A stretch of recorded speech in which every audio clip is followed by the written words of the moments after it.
50,000 matric ton गेहूं लेकर भारत का जहाज पहुंचा पाकिस्तान के ग्वादर बंदरगाह। पाकिस्तानी हुए गदगद। कश्मीर के मुद्दे पर जहर उगलने वाली जर्मनी की विदेश मंत्री के साथ भारत में हो गया बड़ा खेल। G20 के अंदर भारत पर बना रहे थे दबाव। भारत ने एक झटके में 2000 विमानों की डील से बाहर कर दिया अमेरिका और फ्रांस को। दोस्तों, भारत का जहाज 50,000 मैट्रिक टन गेहूं लेकर पाकिस्तान के ग्वादर बंदरगाह पहुंच गया है।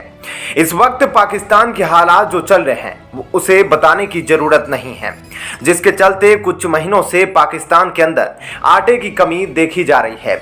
अब इसी कमी को पूरा करने के लिए भारत का एक जहाज 50,000 मैट्रिक टन गेहूं लेकर पाकिस्तान पहुंचा है। तो क्या पाकिस्तान ने भारत से मदद की पेशकश की थी? क्या भारत पाकिस्तान की सारी दुश्मनी को भुलाकर उसकी मदद के लिए आगे आ गया है? तो इस महत्वपूर्ण खबर को आगे वीडियो में जानेंगे, लेकिन उसके पहले भारत के कश्मीर और पीओके पर जहर उगलने वाली जर्मनी की विदेश मंत्री की खातिरदारी की खबर सुन लीजिए। किसी देश की इतनी बड़ी प्रतिनिधि और उनका भारत ने सम्मान भी नहीं किया, यह हैरान कर देने वाली बात तो है ही। दरअसल दोस्तों, अभी हाल ही में भारत के अंदर G20 देशों के विदेश मंत्रियों की बैठक हुई थी।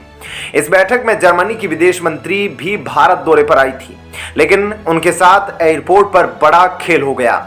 G20 की अध्यक्षता कर रहे भारत ने अमेरिका के विदेश मंत्री, चीन के विदेश मंत्री, जापान के विदेश मंत्री और सऊदी अरेबिया के विदेश मंत्री को अब भारत पहुंचते ही एयरपोर्ट पर जोरदार स्वागत किया।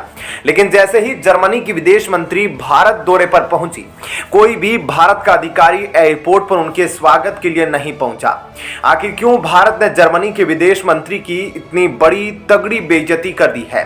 क्या भारत ने जर्मनी के विदेश मंत्री के साथ सब कुछ जानबूझकर किया? तो आपको बता दें, पिछले साल भी जर्मनी की विदेश मंत्री और पाकिस्तान के विदेश मंत्री बिलावल भुट्टो के साथ मुलाकात हुई थी। उसी मुलाकात के दौरान यही जर्मनी की विदेश मंत्री ने कहा था कि अब कश्मीर के मुद्दे को हल कराने के लिए जर्मनी को मध्यस्थता करनी पड़ेगी और जर्मनी खुद ही यूनाइटेड नेशन में कश्मीर के मुद्दे को उठाएगा। यही जर्मनी की विदेश मंत्री के द्वारा दिया गया बयान था, जिसने भारत और जर्मनी के बीच मतभेद पैदा कर दिया था। और यह मतभेद इतना बढ़ गया था कि भारत में मौजूद जर्मनी के राजदूत को भारत से माफी तक मांगनी पड़ी थी। इसलिए जर्मनी की मौजूदा विदेश मंत्री को भारत विरोधी और पाकिस्तान सहयोगी के रूप में देखा जाता है। तो क्या यही वजह थी कि उनका किसी ने भारत में स्वागत तक नहीं किया?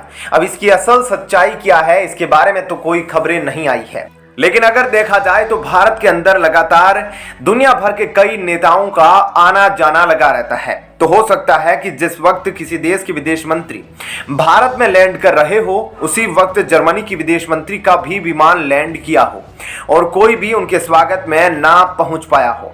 लेकिन यहां पर उनके स्वागत की जिम्मेदारी जर्मनी के राजदूत की भी होती है, लेकिन वह भी एयरपोर्ट पर बहुत देर से पहुंचे। जर्मनी की विदेश मंत्री उतरकर एयरपोर्ट पर टहलते हुए नजर आए, जिसके बाद सोशल मीडिया पर कहा जाने लगा कि जैसे कोई भारत में एक आम टूरिस्ट टहल रहा हो। वहीं चाहे जो भी रहा हो, लेकिन जर्मनी की विदेश मंत्री का कश्मीर और पीओके को लेकर जो बयान दिया गया है, उसे आज तक भारत भूल नहीं पाया है। बहरहाल दोस्तों, आइए बढ़ते हैं उस खबर की ओर जिसने इस वक्त खलबली मचा रखी है। दरअसल आर्थिक तबाही की जबरदस्त मार झेल रहे पाकिस्तान के लिए 50,000 मैट्रिक टन गेहूं लेकर भारत का एक जहाज, जिसका नाम MV लीला चेन्नई है, इस वक्त पाकिस्तान के ग्वादर बंदरगाह पर पहुंच चुका है। इस बात पर तो कोई शक नहीं है कि पाकिस्तान में क्राइसिस पर क्राइसिस चल रहे हैं और इसी बीच पाकिस्तान के अंदर आटे की भी किल्लत देखने को मिल रही है। पाकिस्तान के अंदर वहां के लोगों ने सरकार से अपील की थी कि भारत से कुछ मदद ली जाए, लेकिन पाकिस्तान है कि तबाह होता जा रहा है, लेकिन भारत के सामने उसकी अकड़ रत्ती भर कम नहीं हुई है।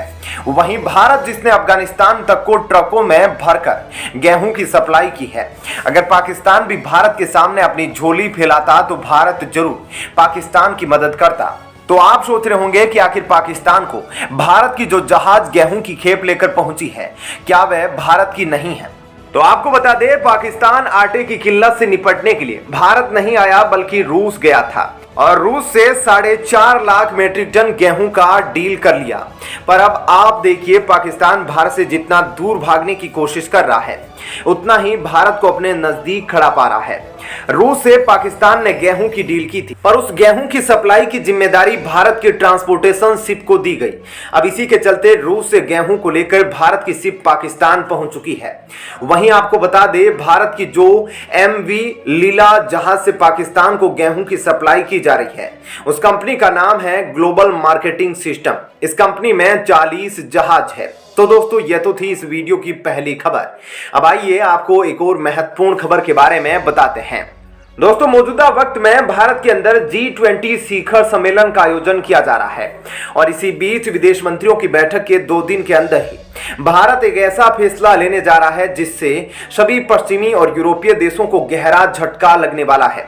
दरअसल भारत के बार बार कहने पर भी G20 के देश नहीं माने और बैठक के दौरान रूस और यूक्रेन का मुद्दा उठाते रहे।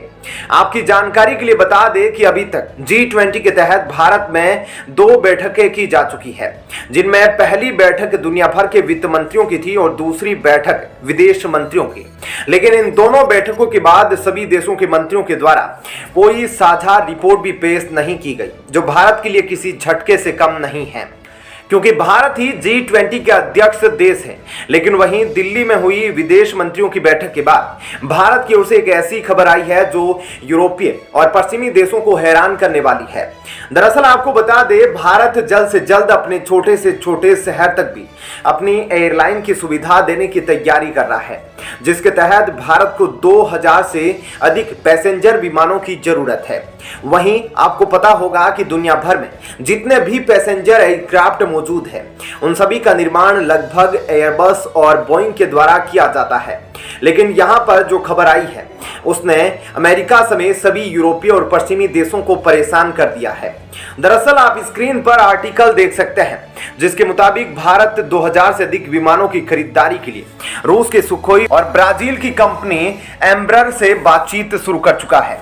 वहीं भारत इस डील के तहत एक शर्त के मुताबिक इन दोनों देशों की कंपनियों से बातचीत कर रहा है, जिसके तहत जितने भी विमान भारत खरीदने वाला है, उन सभी का निर्माण भारत के अंदर ही मेक इन इंडिया प्रोजेक्ट के तहत किया जाएगा। यानी कि भारत के अंदर ही इन विमानों का निर्माण रूस की सुखोई और ब्राजील की एम्ब्रर द्वारा किया जाना है। इन दोनों देशों की कंपनियों के साथ भारत की भी कंपनियां मिलकर काम करेगी।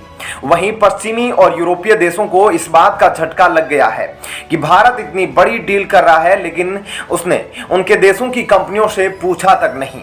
वहीं खबरों के मुताबिक इन सभी विमानों को भारत 2040 तक शामिल कर लेना चाहता है। बहरहाल दोस्तों, इस वीडियो में इतना ही। लेकिन आपको क्या लगता है, भारत को ब्राजील के साथ मिलकर इन विमानों का निर्माण करना चाहिए या फिर अपने मित्र देश रशिया के साथ ही जाना चाहिए? कमेंट में जरूर बताएं। चलिए फिलहाल इस वीडियो में इतना ही। धन्यवाद। जय हिंद।